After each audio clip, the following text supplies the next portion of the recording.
Ada stood at the center of the stage, her gown shimmering, her name echoing through the speakers. Ladies and gentlemen, the winner of Designer of the Year, Ada Nwosu. Thunderous applause shook the room. But Ada's hands trembled. As she clutched the golden award, memories surged back, the hunger, the betrayals, the nights she almost gave up. The world saw a millionaire queen. But in her heart, she still heard the rain tapping against the cracked orphanage window, where a little girl once whispered, "If no one chooses me, I will choose myself." The cameras clicked. Ada smiled. But behind that smile was a battlefield of scars. The orphanage was a place where dreams went to die. The walls were grey, the meals thin, the nights colder than the harmattan wind. Families came and went like shifting shadows. Each time, Ada straightened her worn dress, widened her eyes, and forced a hopeful smile. But every time, the couples shook their heads. "She looks too quiet. She's not strong enough. She doesn't stand out." And so, Ada was left behind. Again. And again.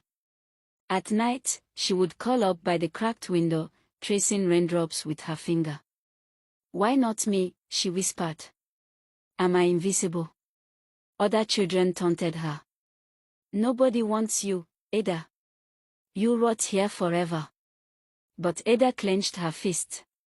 One night, with tears streaming down her cheeks, she swore to herself, "If no one claims me, I'll build a life no one can ignore." She didn't know it then, but that vow would carry her through storms darker than she could imagine. For when the orphanage doors finally closed behind her, Ada would discover that the world outside was even crueler. On her 16th birthday, Madame Uche, the orphanage matron, shoved a ragged bag of clothes into her arms. "You're grown. We can't feed you anymore. Go and survive." The city swallowed Ada whole. Its streets were loud, merciless, filled with hungry eyes. She washed dishes until her fingers bled. She carried loads until her back screamed in pain. She slept under bridges, shivering as stray dogs barked in the night. One evening, as Ada wandered weak with hunger, a tall man approached. "Pretty girl," he said smoothly. "I can give you food, shelter, money. Come with me." For a moment, Ada hesitated. Hunger clawed at her stomach. Safety sounded like heaven. But when she looked into his eyes, she saw danger. She ran. Ran until her legs buckled, until her lungs burned. She collapsed under a street lamp, sobbing, "God, why didn't anyone want me?" The next morning, Ada overheard two women chatting in the market. "They say Madame Grace's tailoring shop is hiring apprentices." Something lit up in Ada's chest. Clothes. Fabric. Creation. She had always loved fixing her torn dresses in the orphanage. Could this be her path? She walked into Madame Grace's shop with trembling hands. The woman eyed her up and down. You look weak. Why waste my time on a stray?" Ada swallowed her fear. "Because if you teach me, I'll work harder than anyone you've ever seen." Madame Grace smirked. "Fine. Survive 1 week here, and we'll talk." The work was brutal.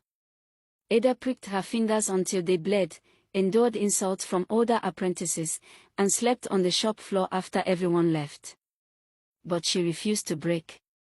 Each night, she whispered, "I will not be forgotten." Then came the test. A wealthy woman brought in a ruined silk gown. Madame Grace laughed. "This one's impossible." But Ada begged to try. For 3 nights, she labored in secret, her blood staining the fabric, her tears soaking the thread. When the woman returned and saw the finished gown, she gasped. "This girl has golden hands." Ada's heart soared. For the first time, someone saw her. Ada's skill grew like wildfire. Clients whispered her name, apprentices shot jealous glances, and even Madame Grace began to look uneasy. But Ada didn't notice, she only worked harder. The next morning, Madame Gray stormed into the shop, holding up a missing gold brooch. "Who stole this from a client's dress?" she roared. Ngozi pointed at Ada. "I saw her hide it in her bag." Gasps filled the room. Ada's eyes widened. "What? No. I would never." But Madame Grace didn't wait. She slapped Ada across the face. "Thief! Get out of my shop before I call the police." Ada fell to her knees, begging. "Please.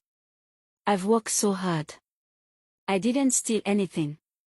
But her pleas fell on deaf ears. Ngozi smacked in triumph as Ada was thrown onto the street, her belongings scattered in the dust. Ada sat there, humiliated, betrayed, broken. For the second time in her life, the world had spat her out. That night, under a flickering street lamp, she whispered, "Why does the world hate me? Am I cursed?" But just when she thought she was finished, fate was about to test her in ways more brutal than before. Ada stitched torn clothes under bridges for coins. People mocked her. "Look at the thief tailor. Designer of rags." But she kept sewing, her fingers blistered, her body weak from hunger. She hid her earnings in a rusty tin can, whispering, "One day, this will grow into something bigger." One rainy night, her little tin was stolen by street boys.